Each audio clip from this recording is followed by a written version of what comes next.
boom dong and pokairapa koigi Chanagadori Mapama to the kitty up Latin and they get guns fire say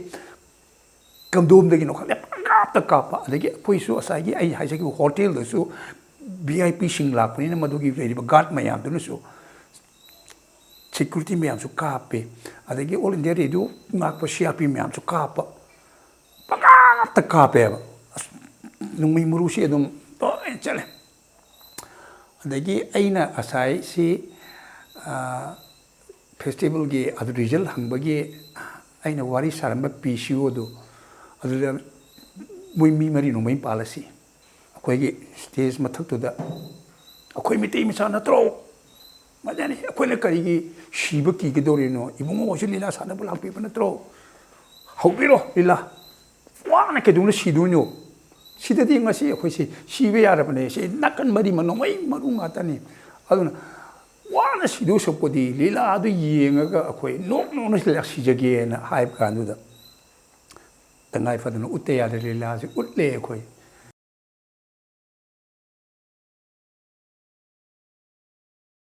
Mayambu Kai Kumnabucheri, a Ming AK Bengol,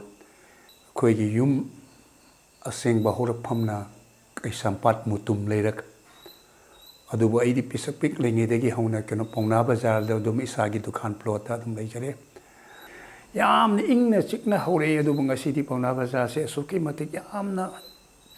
kamna crowded wore adagi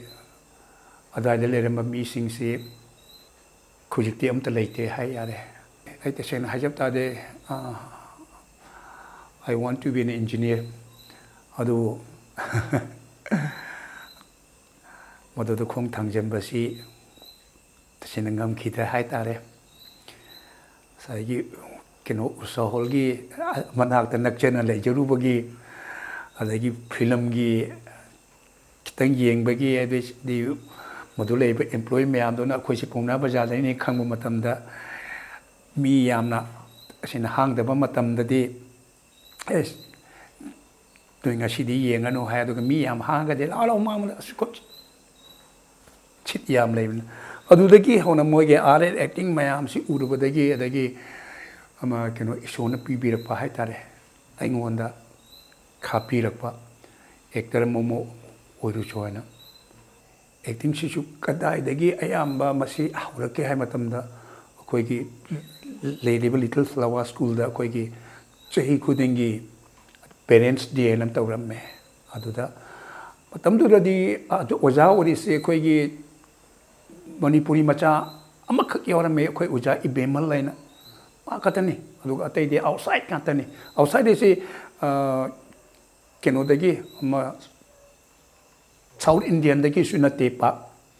Koi Anglo Indian Gumba, the Gay, Loina can foreigner in Atani. Aduna Moina. So they give put idea, Western idea, may am to Toraga Aquida as a student, Amo Oina, Aquida so Adumagi,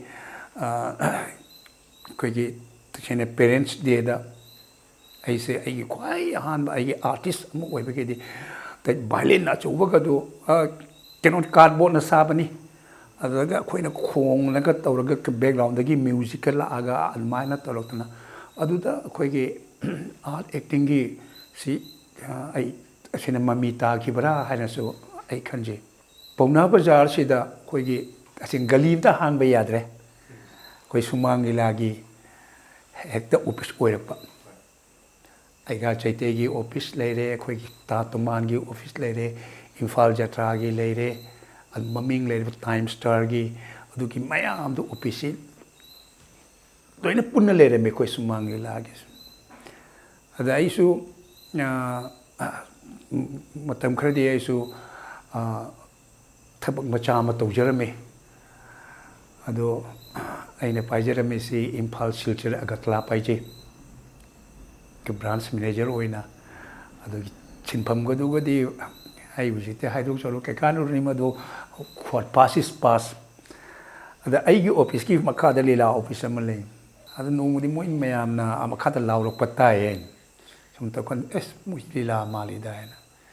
I see Makada Kuntaraga, Moila office Mamang do that. ꯈꯪꯅꯕꯗꯤ ꯌꯥꯎꯗꯕꯅꯤꯅ ꯑꯗꯨꯝ ꯖꯤꯂꯥ office ꯃꯃꯥꯡꯗꯒ ꯆꯠꯇꯅ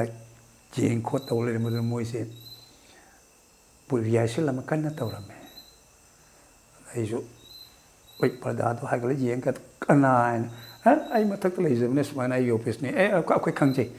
ꯁꯥꯔ ꯂꯦꯡꯁꯟꯕꯤꯔꯛꯎ ꯀꯥꯏꯅ ꯇꯧꯔꯅ ꯐꯝꯃꯦ ꯇꯧꯔꯀꯥꯟꯗ ꯉꯁꯥꯏꯒꯤ ꯃꯣꯏꯅ dialogue ꯊꯥꯅꯔꯛꯈꯤꯕꯒꯤ ꯃꯇꯥꯡꯗꯨꯗ ꯑꯩꯒꯤ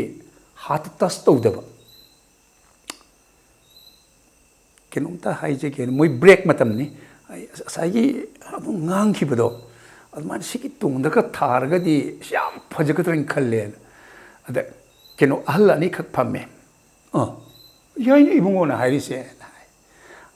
ꯅꯍꯥ ꯑꯅꯤꯗꯨꯗꯤ ꯑꯩꯈꯣꯏꯒꯤ ꯆꯍꯤ ꯂꯦꯡꯒꯥ ꯑꯣꯏꯅ ꯇꯧꯕꯅꯤꯅ ꯀꯔꯤ ꯈꯪꯗꯅ ꯊꯕꯛ ꯇꯧꯕ ꯃꯥꯅ ꯁꯤꯗ ꯂꯤꯂꯥꯒꯤ ꯃꯔꯝꯗ ꯀꯔꯤ ꯈꯪꯗꯅ ꯀꯥꯏꯅ ꯇꯧꯋꯦ ꯑꯩꯈꯣꯏ ꯏꯕꯨꯡꯉꯣꯅ ꯍꯥꯏꯔꯤꯁꯦ ꯑꯝꯇ ꯇꯧꯁꯤ ꯅꯣꯏꯇ ꯍꯧꯒꯠꯂꯛꯎ ꯀꯥꯏꯅ ꯇꯧꯔꯀꯥꯟꯗꯗꯤ ꯐꯣꯝꯗꯨ ꯇꯥꯔꯀꯥꯟꯗꯗꯤ ꯈꯃꯥꯅ ꯀꯃꯥꯏꯅ ꯇꯧꯕꯤꯔꯛꯄ ꯈꯣꯠꯄ ꯍꯥꯏꯅ ꯑꯩ ꯊꯤꯌꯦꯇꯔꯗ ꯈꯔ ꯇꯧꯖꯔꯝꯕꯅꯦꯅ ꯍꯥꯏ ꯀꯥꯟꯗꯒꯤ ꯑꯗꯨꯝ it was the first day of my life in Sumang Lila ꯑꯗꯨꯗ ꯑꯗꯨꯝ ꯇꯧꯕꯗꯒꯤ Sumang Lilaꯁꯤ ꯈꯔ ꯈꯪꯅꯗꯅ ꯑꯗꯨꯝ ꯃꯣꯏꯗ ꯆꯪ ꯈꯣꯠꯇꯅ ꯇꯧꯔꯦ ꯅꯣꯡꯃ ꯑꯩꯈꯣꯏꯒꯤ ꯐꯦꯁꯇꯤꯚꯦꯜ ꯑꯃꯗ ꯐꯦꯁꯇꯤꯚꯦꯜ ꯍꯥꯏꯁꯤꯗꯤ ꯉꯁꯥꯏꯒꯤ ꯑꯩꯈꯣꯏ Sumang Lilaꯁꯤ ꯂꯣꯏꯅ ꯀꯧꯏ ꯃꯤꯅ ꯃꯁꯛ ꯈꯪꯗ꯭ꯔꯕ ꯂꯤꯂꯥ ꯄꯥꯔꯇꯤ ꯐꯥꯎ Sumang Lilaꯁꯤ ꯀꯧꯏ ꯕꯥꯇꯣꯟ ꯀꯔꯤꯒꯤꯅꯣ ꯍꯥꯏꯕꯗꯨꯗꯤ ꯃꯇꯝꯗꯨꯗ ꯑꯩꯈꯣꯏꯒꯤ ꯆꯦꯔꯤꯇꯤ ꯇꯤꯀꯦꯠ ꯄ꯭ꯂꯦꯒꯤ ꯈꯨꯗꯣꯡꯆꯥꯕ ꯑꯃ ꯂꯩꯕꯅꯤꯅ ꯑꯗꯨ ꯂꯤꯂꯥ ꯑꯃ ꯀꯧꯔꯒꯗꯤ ꯃꯣꯏ ꯄꯩꯁꯥ ꯇꯥꯟꯕꯒꯤ ꯍꯥꯏꯅ ꯂꯤꯂꯥ ꯅꯨꯡꯉꯥꯏꯕ ꯅꯨꯡꯉꯥꯏꯇꯕꯒꯤ ꯋꯥ ꯅꯠꯇ꯭ꯔꯦ ꯑꯗꯨꯒꯤ ꯅꯨꯃꯤꯠꯇꯨꯗ ꯃꯣꯏꯒꯤ ꯑꯃ ꯁꯦꯅꯤꯌꯔ ꯑꯥꯔꯇꯤꯁ ꯑꯃ ꯂꯤꯂꯥ ꯇꯣꯛꯎꯒꯦ ꯍꯥꯏꯅ ꯍꯥꯏꯔꯛꯄꯖꯥꯠꯅꯤ ꯃꯣꯏꯗ ꯁꯦꯅꯤꯌꯔ ꯑꯥꯔꯇꯤꯁ ꯑꯃꯒꯤ ꯂꯤꯂꯥꯒꯤ ꯃꯍꯨꯠ ꯁꯤꯟꯒꯗꯕꯁꯤ ꯀꯅꯥꯗꯒꯤ ꯀꯗꯥꯏꯗꯒꯤ ꯂꯧꯔꯨꯗꯣꯏꯅꯣ ꯍꯥꯏꯕ ꯃꯣꯏꯁꯤ ꯆꯦꯟꯕ ꯌꯥꯕ ꯆꯦꯜꯂꯦ ꯑꯩꯅ ꯅꯨꯡꯊꯤꯟꯁꯤꯗ ꯆꯥꯛꯆꯥ ꯇꯣꯛꯑꯒ ꯑꯗꯨ ꯅꯨꯃꯤꯠꯇꯨꯗꯤ ꯑꯃꯨꯛ ꯀꯩꯅꯣꯅꯤ ꯑꯩꯈꯣꯏꯒꯤ ꯃꯅꯤꯄꯨꯔꯒꯤ ꯑꯣꯏꯅ ꯀꯩꯅꯣ ꯁꯨꯇꯤꯅꯤ ꯑꯩꯅ ꯃꯣꯏ ꯆꯪꯕꯗꯨꯗ ꯃꯣꯏꯁꯨ ꯃꯀꯣꯛꯀ ꯄꯥꯏꯅꯗꯅ ꯈꯣꯠꯅꯗꯅ ꯂꯩꯔꯝꯃꯦ ꯑꯁ ꯀꯃꯥꯏꯅ ꯇꯧꯕꯁꯨ ꯂꯤꯂꯥ ꯑꯅꯤꯅꯤ ꯂꯤꯂꯥ ꯑꯅꯤꯁꯤ ꯀꯃꯥꯏꯅ ꯍꯥꯏꯗꯣꯛꯄ ꯈꯣꯠꯄ ꯑꯗꯨ ꯇꯧꯕ ꯍꯥꯏꯅ ꯑꯗꯒꯤ ꯑꯩꯅ ꯀꯩꯗꯧꯔꯒꯦ ꯅꯣꯏꯒꯤꯗꯨꯕꯨ ꯍꯥꯏꯅ ꯑꯩꯈꯣꯏ ꯅꯍꯥꯟ ꯁꯥꯟꯅꯔꯝꯕ ꯂꯤꯂꯥ ꯑꯅꯤꯈꯛ ꯂꯩ ꯉꯁꯤꯁꯦ ꯑꯗꯨ ꯕꯥꯇꯣꯟ ꯂꯥꯛꯑꯦ ꯑꯗꯨꯒꯤ ꯆꯠꯇ ꯌꯥꯗꯕꯅꯤ ꯑꯗꯨ ꯐꯦꯁꯇꯤꯚꯦꯜꯒꯤꯅꯤ ꯁꯤꯗꯗꯤ ꯆꯠꯂꯨꯗ꯭ꯔꯒꯗꯤ ꯑꯩꯈꯣꯏ ꯁꯣꯏꯅ ꯁꯤꯔꯅꯤ ꯑꯥꯗ ꯆꯠꯂꯨꯁꯨ ꯐꯨꯔꯛꯑꯅꯤ ꯑꯗꯨꯒ ꯆꯠꯇ꯭ꯔꯒꯁꯨ ꯑꯩꯈꯣꯏ ꯄꯩꯁా ꯁꯤꯡꯕ ꯈꯣꯠꯄ ꯃꯌꯥꯝ ꯑꯃ ꯑꯗꯩ ꯄꯨꯂꯤꯁꯅ ꯐꯥꯅꯤ ꯈꯣꯠꯅꯤ ꯀꯥꯏꯅ ꯇꯧꯔꯦ ꯑꯗꯒꯤ ꯃꯣꯏ ꯅꯣꯏꯗꯤ ꯌꯦꯡꯕ ꯌꯥꯕ ꯌꯦꯡꯉꯕ꯭ꯔꯣ ꯍꯥꯏꯅ ꯍꯥꯏ ꯌꯦꯡꯕ ꯌꯥꯕ ꯌꯦꯡꯉꯦ ꯍꯥꯏꯅ ꯑꯩ ꯀꯨꯝꯒꯦ ꯍꯥꯏ ꯑꯩꯅ ꯑꯗꯨ ꯃꯣꯏꯁꯤ ꯑꯃ ꯏꯉꯛ ꯉꯛꯑꯦꯕ ꯑꯗꯨꯗ ꯑꯩ ꯀꯨꯝꯒꯦꯅ ꯍꯥꯏꯔꯦ ꯑꯗꯨꯃꯥꯏꯅ ꯑꯗꯨꯒ ꯃꯐꯝꯗꯤ ꯀꯗꯥꯏꯗꯅꯣ ꯍꯥꯏ ꯏꯝꯐꯥꯜ ꯃꯅꯨꯡꯔ ꯅꯠꯇ꯭ꯔꯒ ꯈꯔ ꯂꯥꯞꯄ꯭ꯔꯥ ꯈꯔ ꯂꯥꯞꯄꯦ ꯏꯝꯐꯥꯜ ꯃꯅꯨꯡ ꯑꯣꯏꯔꯗꯤ ꯍꯥꯏꯔꯛꯀꯅꯨ ꯑꯗꯨ ꯑꯣꯏꯔꯗꯤ ꯑꯩ ꯀꯨꯝꯒꯦꯅ ꯍꯥꯏꯔꯒ ꯑꯩꯅ ꯑꯗꯨꯃꯥꯏꯅ ꯇꯧꯗꯅ ꯂꯤꯂꯥ ꯁꯣ ꯑꯅꯤꯁꯤ ꯑꯗꯨ ꯀꯨꯝꯖꯈꯤ ꯑꯗꯨꯗ ꯑꯩꯈꯣꯏꯒꯤ ꯀꯣꯃꯦꯗꯤꯌꯟ ꯁꯥꯕ ꯏꯌꯥꯝꯕ ꯑꯃ ꯂꯩꯔꯝꯃꯤ ꯍꯧꯖꯤꯛ ꯂꯥꯛꯏ ꯍꯣꯏ ꯈꯔ ꯂꯩꯈꯤꯗ꯭ꯔꯦ ꯃꯥꯅ ꯂꯤꯂꯥꯒꯤ ꯃꯥꯒꯤ ꯑꯩꯒꯤ ꯁꯤꯟꯗꯨ ꯍꯦꯛ ꯂꯣꯏꯔꯒ ꯊꯣꯛꯂꯛꯄꯗꯨꯗ ꯂꯤꯂꯥꯒꯤ ꯐꯤꯁꯦ ꯐꯝ ꯌꯧꯗ꯭ꯔꯤꯉꯩꯗ ꯊꯥꯡꯀꯠꯂꯒ ꯀꯣꯜꯂꯒ ꯃꯥ ꯍꯥꯏꯌꯦꯕ ꯑꯁꯨꯛ ꯀꯨꯏꯅ ꯂꯤꯂꯥ ꯇꯧꯔꯛꯄꯁꯦ ꯁꯤꯒꯤ ꯁꯤꯟꯁꯤ ꯅꯨꯡꯉꯥꯏꯕ ꯂꯩꯇꯦ ꯍꯥꯏꯅ ꯑꯗ ꯑꯩꯉꯣꯟꯗ ꯑꯗꯨꯅꯁꯨ ꯌꯥꯝꯅ ꯁꯇ꯭ꯔꯛ ꯇꯧꯈꯤꯕ ꯑꯗꯨꯃꯥꯏꯅ ꯇꯧꯕꯤꯔꯛꯄꯗꯒꯤ ꯑꯗꯨꯃꯥꯏꯅ ꯑꯩꯅ ꯂꯤꯂꯥ ꯀꯨꯝꯈꯤꯕꯁꯤ ꯑꯩꯈꯣꯏꯒꯤ ꯂꯤꯂꯥ ꯇꯝꯕꯤꯕ ꯆꯠꯂꯒ ꯑꯗ ꯂꯤꯂꯥ ꯑꯃ ꯎꯠꯄꯗꯨꯗꯤ ꯀꯩꯁꯨ ꯅꯠꯇꯦ ꯑꯗꯨꯕꯨ ꯌꯥꯝꯅ ꯆꯥꯎꯕ ꯔꯣꯜ ꯑꯃꯈꯛꯀ ꯂꯧꯔꯛꯄꯗꯨ ꯃꯗꯨ ꯑꯩꯅ ꯑꯁꯦꯡꯕ ꯂꯤꯂꯥꯅꯤꯅ ꯑꯩꯒꯤ ꯋꯥꯈꯜꯗ ꯍꯧꯖꯤꯛꯐꯥꯎ ꯂꯩꯖꯩ ꯑꯗꯨꯃꯥꯏꯅ ꯊꯦꯡꯅꯈꯤꯕ ꯂꯤꯂꯥꯒꯤ ꯅꯨꯡꯉꯥꯏꯕ ꯑꯗꯒꯤ ꯑꯋꯥꯕ ꯃꯌꯥꯝꯁꯨ ꯊꯦꯡꯅꯔꯛꯑꯦ ꯈꯜꯂꯨꯔꯒ ꯇꯨ ꯆꯨꯡꯕ ꯑꯩꯅ ꯉꯁꯤ ꯁꯨꯃꯥꯏꯅ ꯀꯩꯅꯣ ꯃꯌꯥꯝ ꯏꯆꯤꯜ ꯏꯅꯥꯎꯁꯤꯡ ꯃꯃꯥꯡꯗꯒ ꯋꯥ ꯉꯥꯡ ꯉꯝꯃꯤꯁꯦ ꯅꯨꯃꯤꯠꯇꯨꯗ ꯊꯣꯛꯈꯤꯕ ꯊꯧꯗꯣꯛꯇꯨ ꯑꯃꯨꯛ ꯅꯤꯡꯁꯤꯡꯉꯨꯔꯒꯗꯤ ꯑꯩꯅ ꯉꯁꯤ ꯁꯨꯃꯥꯏꯅ ꯋꯥ ꯉꯥꯡ ꯉꯝꯃꯤꯁꯤ ꯇꯁꯦꯡ ꯉꯝꯃꯝꯕꯣꯏ ꯇꯥ ꯀꯨꯃꯣꯜ ꯒꯥꯏꯅ ꯃꯅꯤꯄꯨꯔ ꯅꯨꯄꯤ ꯁꯥꯕꯤꯗꯗꯤ ꯃꯈꯣꯏꯁꯤ ama kenoni ma maksu yauri ni Leela do te Kohima ta sanajai akhoi se Kohima gi da khwai de gi maming leiba hotel ni khoi sum ni chakib do orom da leiba khoi gi VIP myam la su dum thungba adugi manak to da moi gi All India Radio gi su office lei adugi manung da na moi gi Manipur khoi ni na Manipur State Kala Academy admai leiba mai na moi su Nagaland State Kala Academy na lei moi gi adugi auditorium hall do da chana bani chana ba horum dai si da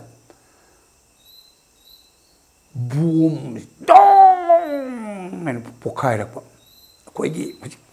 chana ga dori ma pam tu ta gi kitang ida platan da gi di gan fire se kam dom da gi no khale ta ka pa da gi poi su asai gi ai hai se gi hotel da su VIP sing lak ni na madu gi re ba guard ma yam tu su security mayam su ka pe adagi All India Radio ngak pa CRP mayam su ka pa ta ka pe nung mai muru si adum to chale adagi aina asai si festival gi adu result hangba gi aina wari saramba PCO do adu moi mi mari no mai policy akoin le riba akoin ya sandu malak tu dane bas moi gi music le do si adu tong dang ngai no adu dai na yam nungai jaba aino feel to gi bamna koi mitei nu pi lingjel ima ma gi lingjel do ni akoi si loi na to makeup to le ra bani akoi se adu Leela haura si hai kan ne bom pu khai le se adu akoi artist sing ka dai ka da loi chena kra ge hai ba se am ta khang dang to u dre ba koi gi u ki le ri adu idea sa gi aina secretary woi bani na ai artist sing so pe ya ro se khagul koi thi thi adi makha da khara pakthara me at pakthara mut masing thire sum thire pana kaking ko mon si wa le wa si karai chakram no ena to ka anjin khoi gi moi gi screen Thaba screen do am ka tasal la ka ching ga tasal la ga lei bidun da ada kha ga lieng e aina ko ta da chakha jana yung ka ma se do hang to kan khoi gi du sa ri ko mo se do lo le ko mo na do chang bun te ni madu parda se di kinung mai muru phau ni la one en tra khoi si khara ama safe oi ma pham ma da le adura mitei nu pi imani yam halori bi imani khoi gi stage ma thak tu da khoi mitei mi sa na tro ma jani khoi le kari gi shiba ki gi dori no ibungo si Leela sa na bula pi pa na tro hau bi ro Leela wa na ke dung na si du no sida di ngasi khoi si sibe ya ra bane se nakan mari ma no mai maru nga ta ni aduna wa na si du so ko di Leela adu yenga ga khoi no no na le si jage na hype ka nu da tangai fa nu utte ya de Leela se utle khoi adu bu ya manu ngai ba fajabu Leela adu di oiram ro akhoi yo sai gi no mi maya adu gi marak tu da mi hun ge si la gi adu bu akhoi utham to ko di utlamme to pom ibom sa si kabi aphau ni ma drama yam irame adagi ma keno sereng su yam irame ma na iramba drama da maming lei gi basi tajin badanam gai do yam na yam maming lei atu su kumja hawi adagi Osman Meheri na Osman Meheri du da isi ama negative role gi ama kaksai dialogue ti kaudri yam phajaba dialogue ni aise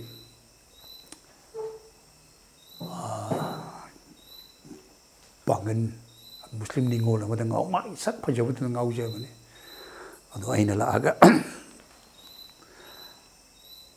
chahi di 42 muksura mani ko use ke agi dialogue se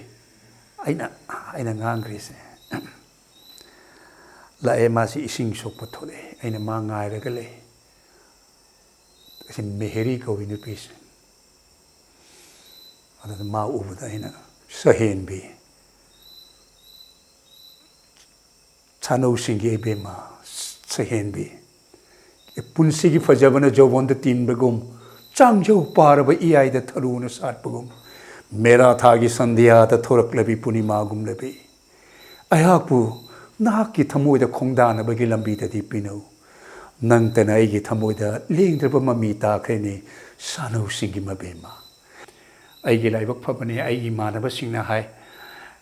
eke nang muk sumang lila dadi asina laibak phaba yaude akhoi chahi manga taruk tari wana akhoi lila yaunu honare e lila yaupum leirakte yauba phangakasu akhoi ming leirakte nangdi hek lila join tobgana ming dum pha chatli aigi Manipur sinba thungna adu maming kwadi yan han sakibase Akhunba Takhellei gi mamangda Akhunba Takhellei sina ama ke romantic hero gini adagi huziki sina hek hodagi na loi bhause aise Hindi gi English kani aise mayangi army officer ama sai no Rubindro na asmadu de hero heroine sai adagi aisa ming panjak pilai khidaba koi gi oinam thoibuduna mani hero sai Manipur ki da ahanba sumang elani lei khidaba oja thangjam birjana ibiram bane masa masu inspector ni ma kim DSP orega lei khidaba ne anu kok tu yam leini iramba anu matam du ki situation sida maira pai bi tholakpa army mayama lambi matam du da hekta chek na khurak hangdaba nagi army si yamna nungaina da tukachana wain uwa mayam adagi adu matam du ma puthorpuli Leela ni Robindro na kan double role ni kumisi mama amuk saramaga mama sabadu si kharaga amuk keno heroine si kumappa Leikang Thabaton haise aise army si o saba haidana mayam loina nungsibi ki ada babu gama Thambal dagina ki lilong dagi shimda haigalagana Hairibo charangpat hairo kwangjing ten tha phauda adugi Leela si leiba matam du sikini pa se cycle thoro yenge wam chu ngam di phi se pam sanaga adum yengi aigi pat yaro kan thokai kan dan ma su tungi dum yengi adu kon hangda Thambal okram da hai pana Manipur da ni yeng Leela mayam da gi smaina Hindi fajana ngangba English fajana ngangba tenakte akhoi asengba army ye paisa piraga tasni iboining urena admaina haibi aina haije ai pauna bazar sendrang ni na hadai dadi mayam ga sanga toropani na adu Hindi sidi adum akhoi adum cha ka tokla cha ba hai yare do akhoi su ai tei masa thoina tindarakte ha adagi English study aina English school tamakpanina adu mata ngange adubu hujik matam du da leiriba sumang Leela ga hujik leiriba sumang Leela ga di there's a lot of difference khenaba yam peikre masi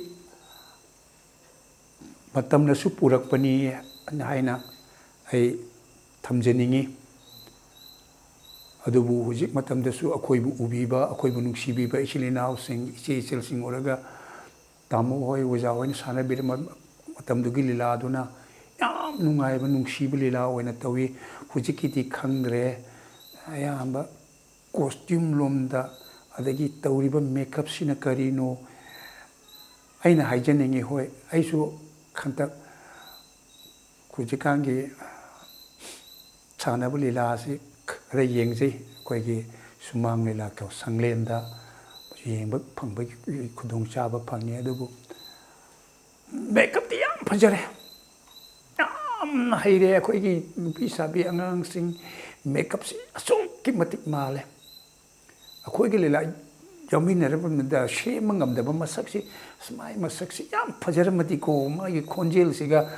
ma si yam na pharamgadabani ga haibado khujiti masak ti adum yengbada fajana change tawba ngamme adubu akoina hangjaningba wang ama makoida nangna carry duga nangna lawriba character duga ani du chanabra saigi aina yam na kirlai rabi awabi masaba taragasu makeup tadi husigi matam gida oina loina modern makeup ni nupi aseng bade ki su hena male uji ki makeup sina adubu mana lori bu role character du gadi ichan chana du bugumba amma sai iche gi bungo bu haira asu mite gi mapi tar asu makhaja ani tangang tangang dan machin manga sanga na ga torp hoi situation demand to bung batang yauri ina khumba su mamite gi mapi taba ya de have de late adu so sai lai bi awabi sar ko su makeup the fine makeup the tola patuni ichu chungna da bugumba ma khauji ki matam sidagi oire aina ihan hana aiga chaitai gi de yaur ka phamjaba si lupa tara phangi suamad sum tara phangmadu lupa tara do hoi aigi di aigi family background gi yengure ka di ma kin paisa gi damakti yaujaba dina ti limtam da yamna pamjaba isana kon ahalo akanda ni da ka orak tan tawre isina mo aduna na woringa de kathok panga tani adu lupa tara ka ise adu konarami lupa tara adu na konarami ba aduna lam khitang lapa isilina using mayam lupa tara du phangaga chakkhine ba mayum do do adu asai lupa tara du na dum kona ba yai adu hujikti koina sum thengna jabada Leela party si khwaidagi sendan ba nungai ba adugumba amma mok oina thengna je so madalu pali singa magasi kashuna tiana oina ada so madalu pali singa mo phangeng khala sili singa chama an phangi phangasi tham de Leela ani chalati kai kana ke aina hajar isin Leela gi mamman gi wani ko Leela gi mamman sin waman gi dana thaina pharim panchamni de Leela kauram mi sing du Leela kawngam dre kana gumba imung amagi macha nupa ma phangjabagi na taga macha ningol ma phangjabagi nungai ba phongdok poina shusti puja de Leela tawram be chagumbali Leela tawram be adi luhongbagi Leela tawram be si mayam si hujikti aya matamda loina ma kakthagre hab adu karigino ina sum khanja matamda hoi matamna budi purak pani gari bara henkalakpa mi yam khalakpa orchestra gi hapchalakpa hanadi khoi aina kenoda narol khongthang artist association chakthekpida aina yaujari da koina sanaram Leela si Balohe Pema ai Oja Mangi saba ina duda mayamna nungsibi adu gi sanaba matam sida dakhina sida akoi thoin base tawjaram deba khoi Leela adu uchjarpa nungai ba adagi mayam khuba khubirakpa sidi kari hairuni hek tholakpada kanai party no adugi party ni adu khara thenglakpa mina kanai party no khali Leela di haujalam ta adagi hek thokjaba ei ma yauri ni kai khuba khubirakpa maduna akoi dakhina si phangye ba dakhina si phangaga maduda Leela yam sanajaraga yam nungai aduga khawjik na kari gi no Leela si magun hanthare ise kari gi no hanadi 41 42 le me Leela parties Leela kungi mathakta ngata ne Leela party le me se koi gi usawal gi le gali khudi ma yam chawge chawpi kipi madu Leela gi office ma hek tang gi Leela office ma adum le me adu hujik na kari gi no Leela gi mamman si na wangkhat padagi ra ta ina haijaning Leela party me am so kitang di hanthara gi yeng se khoi mi mana sen tan bai se oi ida government body lupa kayam do lep khare hujik body adubu khoina madu da khanduna lerega di khoi Manipur gi sumang Leela se kitang wat kadra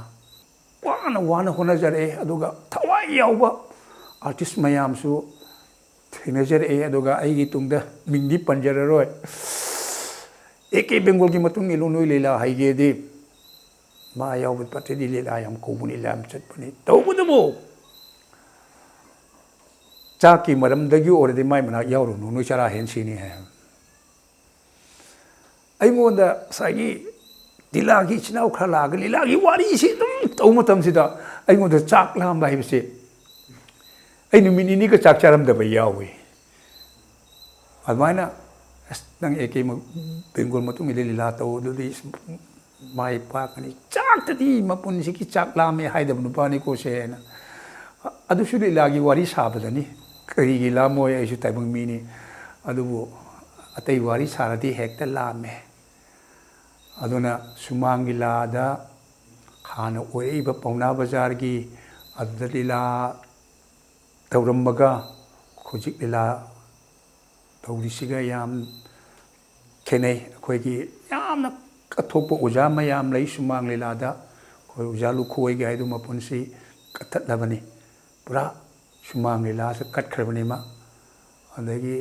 ꯀꯌꯥꯝ ꯂꯩꯔꯝꯃꯦ ꯑꯍꯜ ꯃꯇꯝ ꯑꯣꯏꯗꯅ ꯄꯣꯊꯥꯈꯤꯕ ꯃꯌꯥꯝ ꯑꯃ ꯂꯩꯔꯦ ꯑꯩꯈꯣꯏꯁꯨ ꯉꯁꯤꯃꯛ ꯄꯣꯊꯥꯔꯤꯁꯤꯁꯨ ꯍꯣꯏ ꯑꯍꯟꯁꯨ ꯑꯣꯏꯁꯜꯂꯛꯄ ꯑꯗꯨꯕꯨ ꯑꯩꯈꯣꯏꯗ ꯊꯥꯖꯕ ꯂꯩ ꯑꯩꯈꯣꯏ ꯑꯗꯨꯝ ꯑꯦꯛ ꯇꯧꯕ ꯉꯝꯈꯤꯅꯤ ꯍꯥꯏꯅ ꯑꯗꯨꯅ ꯑꯖꯨꯅ ꯂꯤꯂꯥ ꯀꯨꯝꯃꯣꯏꯅ ꯀꯟꯅ ꯍꯥꯏꯔꯒ ꯀꯨꯝꯃꯅꯤꯅ ꯄꯥꯠꯀꯁꯤ ꯋꯥꯅ ꯄꯥꯍꯜꯂꯒ ꯂꯤꯂꯥꯗꯣ ꯑꯗꯨꯝ ꯀꯨꯝꯍꯟꯈꯤꯗ꯭ꯔꯦ ꯑꯗꯨꯁꯨ ꯌꯥꯝ ꯅꯨꯡꯉꯥꯏꯕ ꯂꯤꯂꯥ ꯑꯗ ꯂꯤꯂꯥ ꯍꯥꯏꯕꯁꯤꯗ ꯑꯩꯈꯣꯏꯒꯤ ꯍꯧꯖꯤꯛꯀꯥꯟꯒꯤ ꯂꯩꯔꯤꯕ ꯅ꯭ꯌꯨ ꯀꯃꯔꯁ ꯁ꯭ꯀ꯭ꯔꯤꯞ ꯔꯥꯏꯇꯔ ꯑꯦꯛꯇꯔꯁꯤꯡꯁꯤꯗ ꯑꯃꯈꯛ ꯂꯩ ꯑꯩꯈꯣꯏ ꯁꯛ ꯐꯖꯔꯦꯅ ꯈꯨꯂꯦꯟꯅ ꯂꯤꯂꯥ ꯇꯧꯕ ꯑꯃ ꯑꯗꯨꯗꯤ ꯁꯨꯃꯥꯡ ꯂꯤꯂꯥꯗ ꯌꯥꯗꯦ ꯇꯧꯕꯤꯒꯅꯨ ꯑꯗꯨꯒ ꯂꯤꯂꯥ ꯑꯁꯤ ꯇꯧꯕꯤꯒꯦ ꯅꯠꯇ꯭ꯔꯒ ꯂꯤꯂꯥ ꯑꯁꯤ ꯇꯁꯦꯡꯅ ꯌꯥꯎꯕꯤꯒꯦ ꯍꯥꯏꯅ ꯈꯟꯕ ꯇꯥꯔꯒꯗꯤ ꯃꯁꯛ ꯅꯥꯏꯕ ꯃꯤꯅ ꯃꯁꯛ ꯈꯪꯕ ꯑꯥꯔꯇꯤꯁ ꯑꯃꯗꯤ ꯑꯣꯏꯕꯤꯔꯝꯃꯣꯕ ꯃꯗꯨꯒꯤ ꯇꯁꯦꯡ ꯅꯨꯡꯉꯥꯏꯕꯗꯨ ꯀꯌꯥꯃꯨꯛ ꯌꯥꯝꯅ ꯅꯨꯡꯉꯥꯏꯕ ꯍꯥꯏꯕꯒꯦ ꯑꯗꯨ ꯏꯁꯥꯅ ꯈꯪꯕꯤꯌꯣꯕ ꯉꯁꯥꯏꯒꯤ ꯐꯤ ꯁꯦꯠꯐꯝꯗ ꯆꯪꯈꯤꯕ ꯃꯇꯝꯗ ꯅꯠꯇ꯭ꯔꯒ ꯂꯤꯂꯥ ꯁꯥꯟꯅꯐꯝꯒꯤ ꯈꯥꯔꯤꯕ ꯃꯌꯥꯝꯁꯤꯡ ꯃꯌꯥꯝ ꯈꯥꯔꯤꯗꯨꯒꯤ ꯃꯅꯨꯡꯗ ꯕꯦꯛ ꯌꯥꯜꯂꯒ ꯆꯪꯈꯤꯕꯗ ꯚꯥꯕꯣꯛ ꯌꯥꯝ ꯉꯟꯅ ꯃꯃꯥꯡ ꯁꯤꯠ ꯇꯥꯟꯅꯕ ꯀꯥꯡꯕꯨꯁꯤꯡ ꯃꯌꯥꯝ ꯑꯃꯁꯨ ꯂꯩ ꯑꯗꯨꯁꯤꯡꯅ ꯑꯗꯨ ꯌꯥꯎꯏꯅꯦ ꯑꯗꯨ ꯆꯪꯉꯦ ꯁꯤꯅꯤꯒꯦ ꯍꯥꯏꯕꯒꯤ ꯃꯣꯏꯅ ꯃꯗꯨ ꯍꯥꯏꯔꯛꯄꯗ ꯅꯨꯡꯉꯥꯏꯕ ꯑꯃ ꯑꯗꯒꯤ ꯂꯤꯂꯥ ꯅꯨꯡꯉꯥꯏꯕꯒꯤ ꯃꯁꯤꯒꯤ ꯈꯨꯅꯨꯡꯉꯥꯏꯁꯤꯗꯤ ꯑꯩꯈꯣꯏꯅ ꯄꯩꯁꯥꯅ ꯂꯩꯔꯒ ꯐꯪꯕ ꯑꯗꯨꯒꯨꯝꯕ ꯅꯠꯇꯦ ꯑꯗꯨꯅ ꯑꯥꯔꯇꯤꯁ ꯑꯣꯏꯕꯤꯅꯤꯡꯉꯗꯤ ꯃꯤꯡ ꯑꯃ ꯊꯝꯅꯕ ꯍꯣꯠꯅꯕꯤꯌꯨ ꯃꯤꯡ ꯊꯝꯗ꯭ꯔꯒꯗꯤ ꯑꯗꯨ ꯀꯥꯟꯗꯦ ꯑꯗꯨꯒ ꯏꯆꯤꯜ ꯏꯅꯥꯎꯁꯤꯡꯗꯁꯨ ꯑꯃꯨꯛ ꯑꯩꯅ ꯑꯩꯈꯣꯏ ꯂꯤꯂꯥ ꯌꯥꯎꯕ ꯏꯆꯤꯜ ꯏꯅꯥꯎꯁꯤꯡꯗ ꯍꯥꯏꯖꯅꯤꯡꯉꯤꯅ ꯑꯃꯨꯛ